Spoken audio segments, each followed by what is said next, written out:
আজকে অনেক মজাদার আমাদের টাঙ্গাইলের একটা রেসিপি নিয়ে এসেছি। টাকি মাছের ঝুরি, একদম ফ্রেশ টাকি মাছ, একদম তাজা মাছ নড়াচড়া করছিল, বাজার থেকে নিয়ে এসেছি। মাছটাকে ভালো করে ধুয়ে বেছে তারপর অল্প পানি, 1 চিমটি লবণ, 1 চিমটি হলুদ দিয়ে সেদ্ধ করে নিয়েছি। সেদ্ধ করে পানি ঝরিয়ে ঠান্ডা হওয়ার পরে কাটা বেছে নিয়েছি। মাছগুলো ভালো করে কাটা বেছে নিতে হবে, যেহেতু টাকি মাছে অনেক কাটা থাকে ছোট ছোট, তাই একটু সময় নিয়ে বাছতে হবে।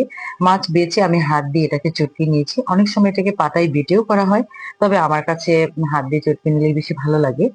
মাছগুলোকে হাত দিয়ে বেশ ভালো করে চটকে একটু ঝোড়া ঝোড়া করে নিয়েছি।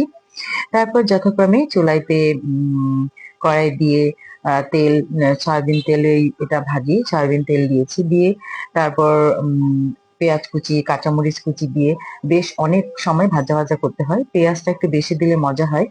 আর পেঁয়াজের কালারটা যখন একটু ব্রাউন হয়ে আসবে, তখন জালটা একটু কমিয়ে দিতে হবে। জাল কমিয়ে দিয়ে আমি যে মাছগুলোকে বেছে হাতে চটকে ঝুরু করে রেখেছিলাম, সেই মাছগুলোকে পেঁয়াজের মধ্যে ছেড়ে দিতে হবে। তারপর এটাকে ভাজতে হবে, বেশ অনেকটা সময় নিয়ে মাছটাকে ভাজতে হবে। যতক্ষণ না মাছটার কালারও ব্রাউন হয়ে আসছে, ততক্ষণ এটাকে ভেজে নিতে হবে। ঝোড়া ঝোড়া হয়ে সুন্দর একটা কালার, গোল্ডেন গোল্ডেন একটা